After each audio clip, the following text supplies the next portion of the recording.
በረከት በጻድቅ ራስ ላይ ነው፣ የኃጥአን አፍ ግን ግፍ ይከድነዋል።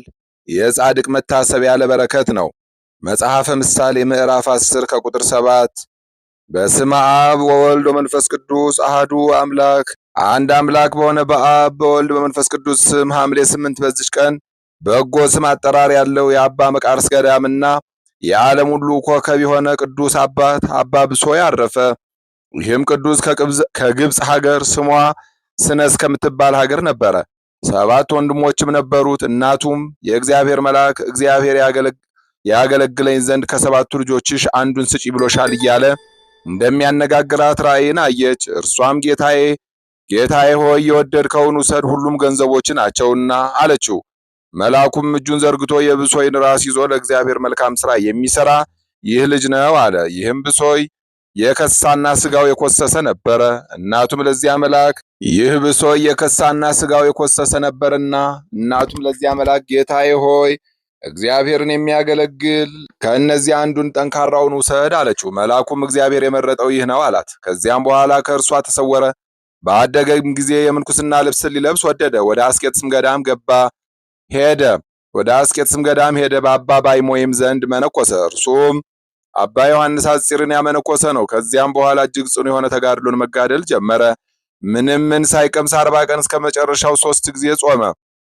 በቀንና በሌሊት በጾምና በጸሎት እየተጋ ቅዱሳት መጻሕፍትን አዘውትሮ በማንበብ በመጻሕፍት ቃል ነፍሱን ያረካ ነበረ። የእግዚአብሔር ቃልም እጅግ ይወድ ነበርና ከማር ከስኳር እጅግ ይጥመው ነበርና በውሃ ዳርም እንዳለች ተክል ሆነ። ክብር ይግባውና ጌታችን ኢየሱስ ክርስቶስም ያየው ዘንድ የተገባ ሆኖ ነበረ። ጌታችንም ብዙ ጊዜ ይገለጽለት ነበረ፣ ከእርሱ ጋር የሚነጋገር ነበረ። እርሱም እግሩን አጥቦ ጣቢውን ይጠጣ ነበር። በአንዲት ቀንም የመድኃኒታችንን እግሮቹን አጥቦ ግማሹን ጠጥቶ ግማሹን ለደቀ መዝሙሩ እንዲጠጣ ተወለት። ረዱም በመጣ ጊዜ ልጅ ሆይ ተነስና በኩስኩስቱ ውስጥ ካለው ውሃ ጠጣ አለው። ረዱም በልቡ በመቅጃው ውስጥ ካለው ከጥሩ ውሃ ለምን አይሰጠኝም አለ። ይህንንም ብሎ ቸለል አለ። መምህሩ እንዳዘዘውም አልጠጣም። ሁለተኛም ልጅ ሆይ ተነስና ከኩስኩስቱ ያለውን ያንን ውሃ ጠጣ አለው። ግድ ጠጣ ባለው ጊዜ ተነስቶ ወደ ኩስኩስቱ ሄደ። ነገር ግን ውሃ አላገኘም። አባ ብሶይም የጌታችንን እግር እንዳጠበና ግማሹን ጠጥቶ ግማሹን እንዲጠጣ ለእርሱ እንደተወለት አስረዳው። በነገረውም ጊዜ እጅግ አዘነ፣ ፍጹም ድንጋጼም ደነገጸ። አባ ብሶይም ረዱን ራሱን እብድ አስመስሎ እንደሚኖር ወደ አንድ ጻድቅ ሰው ዘንድ ላከው። እርሱም አረጋግቶ ወደ አባ ብሶይ መለሰው። ድንጋጤውን ባልተወ ጊዜ ወደዚያ ጻድቅ ሰው ዳግመኛ ላከው። በሄደም ጊዜ ሙቶ አገኘው። አባ ብሶይም ለረዱ ይህንን በትሬን በላዩ ላይ አኖርና ተነስተህ እንድታነጋግረኝ አባቴ ያዙሃል በለው አለው። ሄዶም የአባ ብሶይን በትር በዚያ ጻድቅ በድን ላይ አኖረ። ወዲያውኑ ተነስቶ ስማ፣ ለአባትም ታዛዥ ብትሆን ይህ ድንጋጤ ባላገኘ ነበረ አለው። ይህንንም ብሎ ተመልሶ ተኛ። በአንዲት ቀንም ከቅዱስ አባ ብሶይ ደቀ መዝሙር አንዱ መጣ። ወደ እርሱም ከመግባቱ በፊት ከሰው ጋር ሲነጋገር ሰማው። በገባ ጊዜም ከሰው ማንንም አላገኘም። አባቴ ሆይ ከአንተ ጋር ሲነጋገር የነበረ ማን ነው ብሎ ጠየቀው። አባ ብሶይም እንዲህ ብሎ መለሰለት። ንጉሥ ቆስጠንጢኖስ ወደ እኔ መጥቶ ይህ ታላቅ ክብር ለመነኮሳት እንዳላቸው አውቄ ቢሆን ኖሮ መንግስቴን ትቼ መነኮስ በሆንኩ ነበረ አለኝ። እኔም ምን ጎደለህ? የጣዖታትን አምልኮ አስወግደህ የቀናች ሃይማኖትን ስልጣን አጽንተሃልና አልሁት። እርሱም መልሶ እንዲህ አለኝ። እግዚአብሔር ይመስገን፣ ክብርንስ እጅግ አብዝቶ ሰጥቶኝ ነበረ። ነገር ግን የመነኮሳትን ክብር ያህል አይሆንም። እነርሱም በእሳት ክንፎች እየበረሩ ወደ ኢየሩሳሌም ሰማያዊት ሲገቡ አይቻቸዋለሁና አለኝ። እኔም እንዲሁ አልሁት፣ የእግዚአብሔር ፍርድ በእውነት ትክክል ነው። ለእናንተ ቤቶች፣ ሚስቶች፣ ልጆች፣ ሀብትና ለዓለም የተዘጋጀ ሁሉ አሏችሁ፣ በእነርሱም ትጽናናላችሁ። መነኮሳት ግን ከዚህ ከተድላ ዓለም የተለዩና በሕይወታቸው ዘመን ሁሉ ችግረኞች ናቸው። ስለዚህም ይህንን ታላቅ ክብር እግዚአብሔር ሰጣቸው አልሁት። በአንዲት ዕለትም እግዚአብሔር አባ ብሶይን እንዲህ ብሎ ተናገረው። ይህንን ገዳም እንደ ርግቦች ማደሪያ አደርገዋለሁ፣ በውስጡ መነኮሳትን እመላለሁ። ቅዱስ አባ ብሶይም ጌታዬ ፈጣሪ ሆይ የበዙ ከሆነ ምግባቸውን ከወዴት ያገኛሉ አለው። ክብር ይግባውና ጌታችንም እኔ አስብላችኋለሁ፣ ምንም እንዲያጡ አልተዋቸውም አለው። በሀገረ እንዴናው ለሚኖሩ ስለ አንድ ገዳማዊ ሽማግሌም ተነገረ። በትምህርቱ አምነው ወደ እርሱ ብዙ ሕዝቦች ተሰበሰቡ። እርሱም መንፈስ ቅዱስ የለም ብሎ ተሳስቶ ነበርና ብዙዎችም ተከትለውት ነበርና ቅዱስ አባ ብሶይም ይህን ነገር ሰምቶ ስለዚያ ገዳማዊ እጅግ አዘነ። መስሚያውንም 3 ጆሮዎች አድርጎ ወደ ገዳመ እንዴናው ሄደ። ከዚያ ገዳማዊ ሽማግሌ ጋራም ተገናኘ። ብዙ ሕዝቦችን በእርሱ ዘንድ አገኛቸው። ሁሉም ለቅዱስ አባ ብሶይ ሰላምታ ሰጡት። መስሚያ ስለሚያደርጋቸው ስለ 3ቱ ጆሮዎቹ ጠየቁት። እንዲህም አላቸው፣ ለእኔ ልዩ ሶስት አካላት አሉኝ፣ ስራዬ ሁሉ በእነርሱ አምሳል ነው። በውኑ መንፈስ ቅዱስ አለን አልሁት። በውኑ መንፈስ ቅዱስ አለን አሉት። ከብሉይና ከሐዲስ መጻሕፍትም ይተረጉምላቸው ጀመረ። ከሶስቱ አካላት አንዱ መንፈስ ቅዱስ እንደሆነ በመለኮትም አንድ እንደሆነ አብራራላቸው። ሁሉም ከስህተታቸው ተመልሰው ንስሐ ገቡ፣ ወደ ቀናች ሃይማኖትም ተመለሱ። ለአባ ብሶይም የዋህና ረድእ የነበረ የእጅ ስራውን ሊሸጥ በሄደ ጊዜ ከአሕዛብ ወገን አንድ ሰው አገኘ። ክብር ይግባውና በጌታችን በኢየሱስ ክርስቶስ ላይ የጽርፈትን ቃል እስከሚናገር ድረስ በእውነት መንገድ አሳሳተው። በተመለሰም ጊዜ በክርስትና ጥምቀት ያገኘው የልጅነት ክብር ከእርሱ እንደተለየው አባ ብሶይም ተመልክቶ ልጄ ሆይ በአንተ ላይ የደረሰው ምንድነው? አለው። እርሱም ያ ሽማግሌ እንዳሳተው ነገረው። አባ ብሶይም ስለ እርሱ 7 ቀን ሲጸልይ ሰነበተ። በፍጻሜውም በክርስትና ጥምቀት የተሰጠውን የመንፈስ ቅዱስን ልጅነት በርግብ አምሳል በላይ ወርዶ በውስጡ ሲያድር አየ። ክብር ይግባውና ጌታችን ኢየሱስ ክርስቶስንም አመሰገነው። ረዱንም እንዲጠነቀቅና የቀና ሃይማኖት እንዲያጸና ልዩ በሆነ ሰውም ጋር ሃይማኖት እንዳይነጋገር አዘዘው። የበርበር ሰዎችም ወደ አስቄጥስ ገዳም በመጡ ጊዜ ወደ እንዴና ገዳም ሄዶ በዚያ ተቀመጠ። ከዚያም በኋላ አረፈ። የመከራው ወራትም ጸጥ ባለ ጊዜ የቅዱስ አባ ብሶይን ስጋ ከቅዱስ አባ ቡላ ስጋ ጋር በአንድነት ወደ አስቄጥስ ገዳም አመጡ። ከስጋውም ብዙዎች ድንቆች ተአምራቶች ተገለጡ። ዘመኑም 57 ዓመት ነበረ። በአስቄጥስ ገዳም እየተጋደለ 27 ዓመት ኖረ። በእንዴና ገዳም 10 ዓመት ኖረ። ከመመንኮሱም በፊት በዓለም ውስጥ 20 ዓመት ተቀመጠ። ለእግዚአብሔር ምስጋና ይሁን፣ እኛንም በዚህ ጻድቅ ሰው ጸሎት ይማረን፣ በረከቱም ከኛ ጋር ትኑር ለዘላለሙ አሜን። በዚች ቀን ዳግመኛ የእስክንድሪያ ከተማ የገምኑዲ የሆኑ ቅዱሳን አቤሮንና አቶም በሰማዕትነት ሞቱ። የእኒህ ቅዱሳን ወላጆቻቸው እግዚአብሔርን የሚፈሩ ምዕመናን ነበሩ።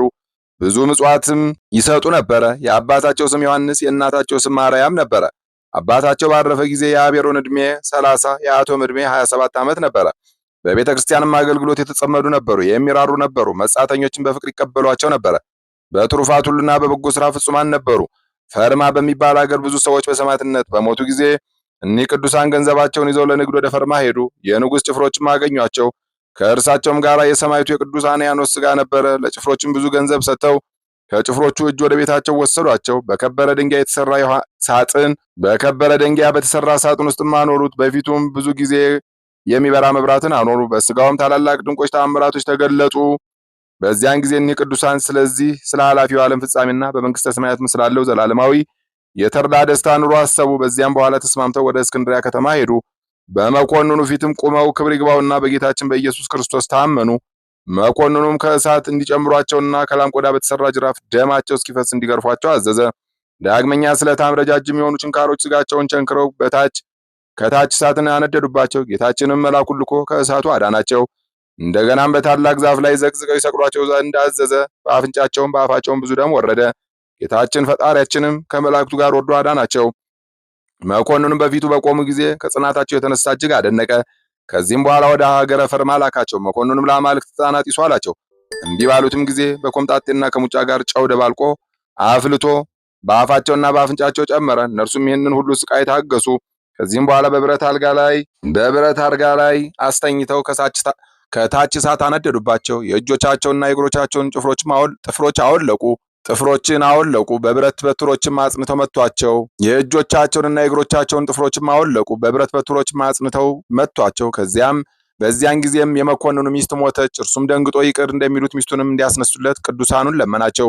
እነርሱም ክብር ይግባውና ጌታችን ኢየሱስ ክርስቶስን ለመኑ። ያን ጊዜ ተነሳች። መኮንኑም ከሕዝቡ ሁሉ ጋር በጌታችን አመነ። ቅዱሳንም ወደ ሀገራቸው የሄዱ ዘንድ ለቀቃቸው። ወደ ሀገራቸው ወደ ገምኑዲ በደረሱ ጊዜ የቀረ ገንዘባቸውን ለድሆችና ለችግረኞች ሰጡ። የቅዱስ አንያኖስንም ሥጋ ስሙ ሰለባሞን ለሚባል አንድ ጻድቅ ሰው አደራ አስጠበቁት። እንደ ቀድሞ በፊቱ መብራትን እንዲያበራ አዘዙት። ከዚህም በኋላ በርሙን ወደሚባል ሀገር ሄደው በመኮንኑ ፊት ክብር ይግባውና በጌታችን በኢየሱስ ክርስቶስ አመኑ። መኮንኑም እንዲገርፏቸውና እንዲጎትቷቸው አዘዘ። ደማቸውም እንደ ውሃ ፈሰሰ። ደንቆሮና ዲዳ የሆነች ሴትም መታ ከቅዱሳኑ ደም ወስዳ አፏንም ጆሮቿንም ልቧንም ቀባችው። ወዲያውኑ ድና ተናገረች፣ ሰማችም። መኮንኑ ግን አሰራቸው። ከዚህም በኋላ እነርሱም ማሰቃየት በሰለቸው ጊዜ ራሶቻቸውን በሰይፍ እንዲቆርጡ አዘዘና ቆረጧቸው። የሰማዕትነት አክሊልንም ተቀበሉ። በዚያም በገምኑዲ ሀገር ሰለባሞንና ሌሎች ሰዎች ነበሩ። በበፍታና በከበሩ ልብሶች ገነዟቸው። መዓዛው ጣፋጭ በሆነ ሽቱም ቀቧቸው። ወደ ሀገራቸው ወደ ገምኑዲም ወሰዷቸው። ከገምኑዲ ከተማ ውጭ በደረሱ ጊዜ ስጋቸው የተጫነበት ሰረገላ የሚስቡ እንስሶች ቆሙ። ስጋቸውንም በውስጡ ይኖር ዘንድ እግዚአብሔር የመረጠው ቦታ ይህ ነው የሚል ቃልን ከሰማይ ሰሙ። ከዚያም አኖሯቸው። ከዚያም በኋላ ቤተክርስቲያን ሰሩላቸው። ስጋቸውንም በቅዱስ አንያኖስ ስጋ ጋር በውስጡ አኖሩ። በገምኑድ ሀገርም ድንቆች ተአምራቶችን እያሳዩ እስከዛሬ ድረስ አሉ። ለእኒህ ቅዱሳንም ክብር ይግባውና ጌታችን ኢየሱስ ክርስቶስ ስማቸውን ለሚጠራ መታሰቢያቸውን እንደ ችሎታው ለሚያደርግ ኃጢአቱ ይሰረይለታል፣ ስቃይንም ከቶ አያይም ብሎ መከራ በሚቀበሉበት ጊዜ ቃል ኪዳን ሰጣቸው። ለእግዚአብሔር ምስጋና ይሁን፣ እኛንም በጸሎታቸው ይማረን፣ በረከታቸውም ከኛ ጋር ትኖር ለዘላለሙ አሜን። በዚች ቀን ከግብፅ ደቡብ አካ በሚባል አውራጃ ባራ በምትባል መንደር ይኖር የነበረ ቅዱስ ሰማዕት አባ በላኒ አረፈ። ይህ ቅዱስ ቄስ ነበረ። የምዕመናንን መከራቸውን የሰማዕታትንም መገደላቸውን በሰማ ጊዜ ገንዘቡን ሁሉ ለድሆችና ለችግረኞች ሰጥቶ ወደ እንዴና ከተማ ሄደ። ክብር ይግባውና በጌታችን በኢየሱስ ክርስቶስ ስም በመኮንኑ ፊት ታመነ። መኮንኑም ጽኑ የሆነ ስቃይን ብዙ ቀን አሰቃየው። ነፍሱንም በእግዚአብሔር እጅ ሰጠ። የሰማዕትነት አክሊልም ተቀዳጀ። ለእግዚአብሔር ምስጋና ይሁን፣ እኛንም በጸሎቱ ይማረን፣ በረከቱም ከኛ ጋር ትኑር ለዘላለሙ አሜን። በዚች ቀን አባ ኪሮስ የቀበረው የንጉሥ ልጅ ድሃ የነበረ አባ ሚሳኤል አረፈ። ዜናውም እንዲህ ነው። አባ ኪሮስ በእግዚአብሔር ትእዛዝ ወደ እሳት ገዳም ሄደ። በዚያም ደርሶ ቤተክርስቲያኑን ተሳለማት። በዚያም አምላክን የወለደች የእመቤታችን የድንግል ማርያም ስዕል አየ። ከዓይኖቹም እንባ እያፈሰሰ እመቤቴ ሆይ አስቢኝ አላት። ስዕሊቱም ኪሮስ ሆይ መምጣት መልካም ነው፣ ከዚህ አትለፍ፣ የአባትህን አጽም ትጠብቅ ዘንድ ወደ ማደሪያ ተመለስ እንጂ አለችው። አባ ኪሮስም ይህንን ሰምቶ ከስዕሏ ፊት 700 ስግደትን ሰገደ። በዕብራይስጥ ቋንቋም እንግዳ ነህን? በቃ በምሕረት መዝገብም ተመዝግቦልሃል የሚለውን ቃል ሰማ። በዚያም ባለፈ ጊዜ መነኮሳቱ መልኩ የተዋበ ሁለመናው ያማረ እንደሆነ ተመለከቱ።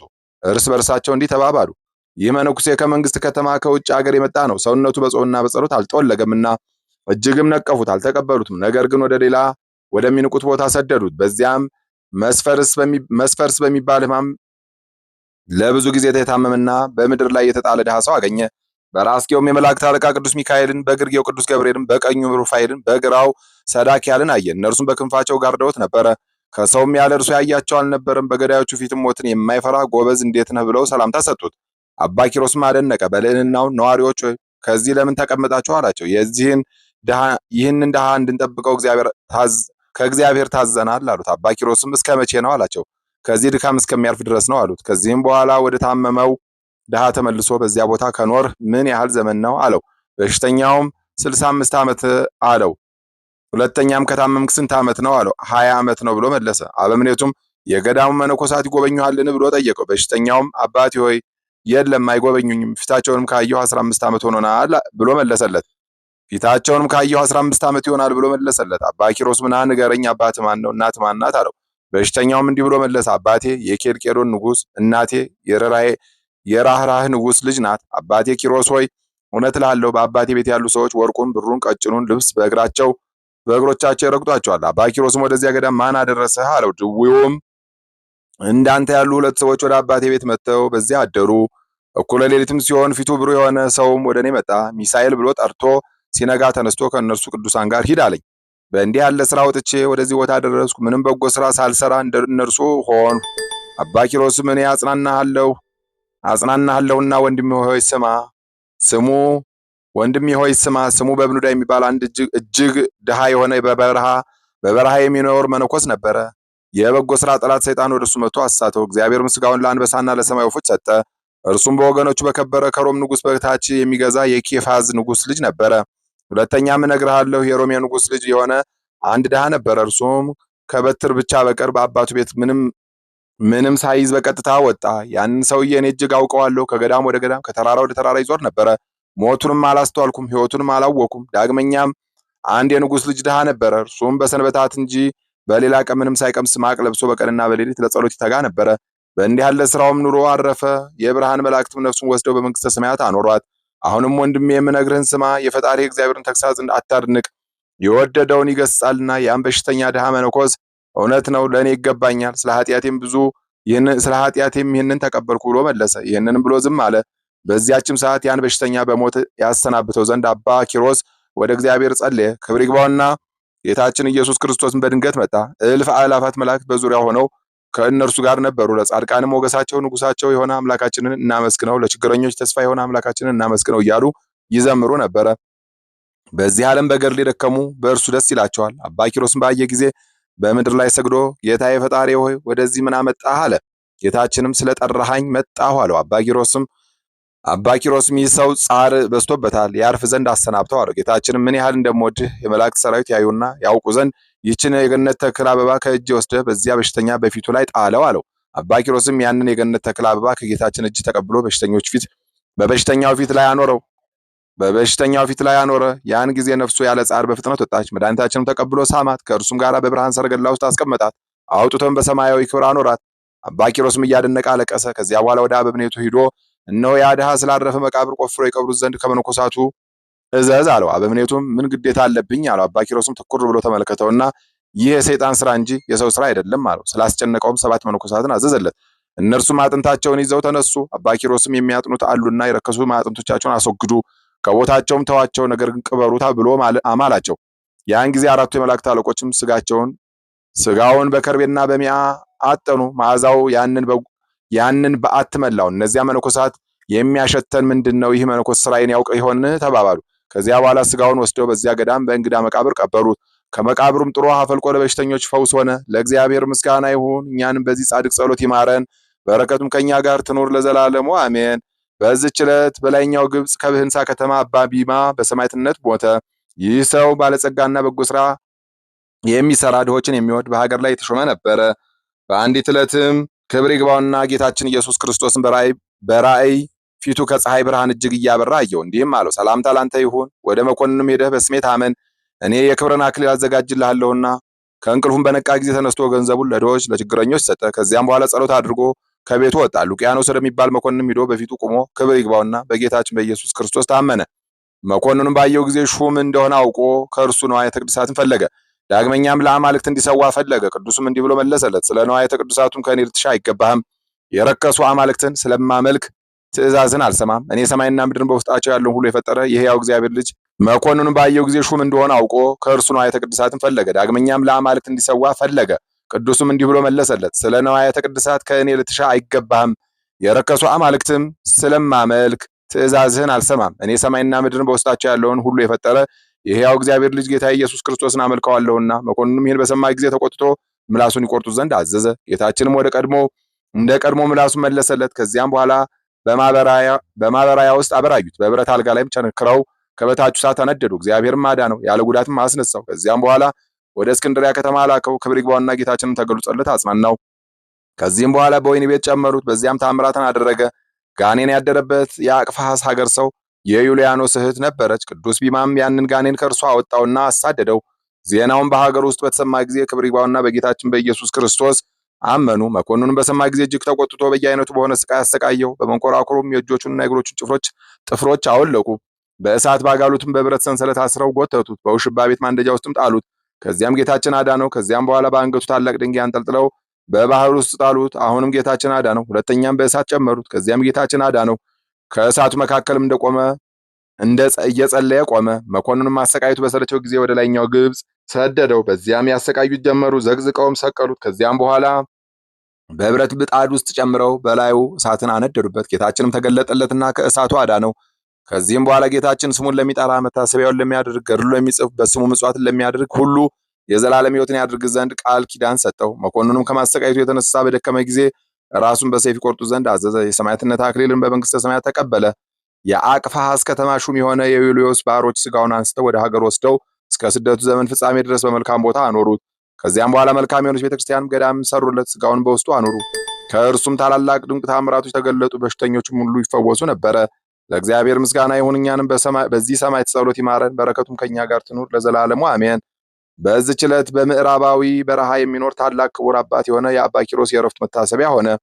ይህ ቅዱስ የታላቁ ንጉሥ ቴዎዶሲዮስ መኮንን ነበረ። በከተማ ውስጥ የሚሰራውን አመጽ ባየ ጊዜ ገንዘቡ ሁሉ ትቶ ከሀገር ወጣ። ጌታችንን መርቶ ወደዚያች ምዕራባዊት በረሃ አደረሰው። በውስጧም ብዙ ዘመናት ብቻውን ኖረ። ከሰው ማንንም አላየም። በዚህም ሁሉ ዘመን የዱር አራዊትም ቢሆን የአስቄጥስ ገዳም ስሙ አባ ባውማ የሚባል አንድ ቄስ ነበረ። በአስቄጥስ ገዳም ስሙ አባ ባውማ የሚባል አንድ ቄስ ነበረ። እርሱም የንጉሥ ዘይኑን ልጅ ቅድስት ኢላሪያን ስጋዋን የገነዘ ነው። እርሱም እንዲህ አለ። በቤተ ክርስቲያን ውስጥ እያለሁ አባ ባውማ ሆይ ተነስ፣ ወደ በረሃ ውስጥ ገብተህ ወደ ፀሐይ መግቢያ ሂድ። ከቅዱሳኑ ሁሉ አብዝቶ ፈቃዴን የፈጸመ የአንድ ገዳማዊ ስጋ ትገንዝ ዘንድ የሚለኝን ቃል ከሰማይ ሰማሁ። ያን ጊዜ ደስ ብሎኝ ተነሳው። በበረሃ ውስጥ 3 ቀን ተጉዤ ከአንድ ገዳማዊ ባት ደርሼ ደጁን አንኳኳሁ። አንድ ሽማግሌ ገዳማዊ ከፈተልኝና እርስ በርሳችን ሰላምታ ተለዋውጠን በዚያች በረሃ ሌላ ገዳማዊ ያለን ብዬ ጠየቁት። አዎን አለኝ። ሁለተኛም ስምህ ማን ነው አባቴ ሆይ በዚች በረሃ ውስጥ ምን ያህል ጊዜ ኖርህ አልኩት። ስሜ ስሞን ነው፣ በዚች በረሃ የኖርኩትም 70 ዓመታት ነው አለኝ። ከእርሱም ዘንድ ወጥቼ 3 ቀን ተጓዝኩ። ሁለተኛም ስሙ ባሞን የሚባል ገዳማዊ አገኘሁ። ሰላምታ ሰጠሁትና በዚች በረሃ ሌላ ገዳማዊ ያለን አልኩት። አዎን አለኝ። 4 ቀን ተጓዝኩ። ወደ አባ ኪሮስም በዓት ደረስኩ። ቅዱስ አባት ሆይ ባርከኝ እያልኩ ደጁን እያንኳኳሁ አባ ባውማ ሆይ መምጣት መልካም ነው ብሎ ከውስጥ ተናገረኝ። እግዚአብሔር ያከበረ ሰው በሰላም በፍቅር ወደ እኔ ግባ አለኝ። ያን ጊዜ ገብቼ ከእርሱ ተባረኩ። በፊቱም የእግዚአብሔር ጸጋ ክብር አየሁ። የራሱ ጸጉርና ጽሕሙ እንደ በረድ የነጻ ነበረ። ከዚያም በኋላ ተቀመጥኩ። በብቻው አቀፈኝ፣ እንዲህም አለኝ፣ እነሆ ይችን ሰዓት እየጠበኳት በዚች በዓት 57 ዓመት ኖርኩ። ይህንን ሲል ጥቂት ታመመና ተኛ። እየደነገጠ ያችን ሌሊት አደረ። ሲነጋም በበዓት ውስጥ ታላቅ ብርሃን በራ። ብርሃናዊ ሰውም ገብቶ በእጁ የብርሃን መስቀል አለ። በአባ ኪሮስም አጠገብ ተቀምጦ ሳመው፣ ባረከው፣ አጽናናው፣ ሰላምና ፍቅር አንድነት አደረገለት። ከእርሱም ተሰወረ። እኔም ፈራሁ። እንዲህ የሚበራ ይህንን ክብር የተጎናጸፈ ይህ ማን ነው አልኩት። እርሱም ልጄ ሆይ ይህ የእግዚአብሔር ልጅ ጌታ ኢየሱስ ክርስቶስ ነው። ልማዱ ስለሆነ ሁልጊዜ ይመጣል ያጽናናኛልም አለኝ።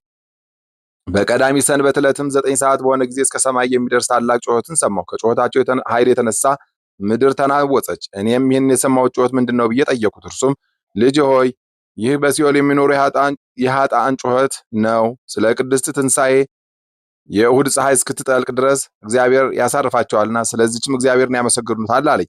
በዚህች ዕለትም ሐምሌ 7 ቀን ቅዱስ አባ ኪሮስ ጮሆ አለቀሰ።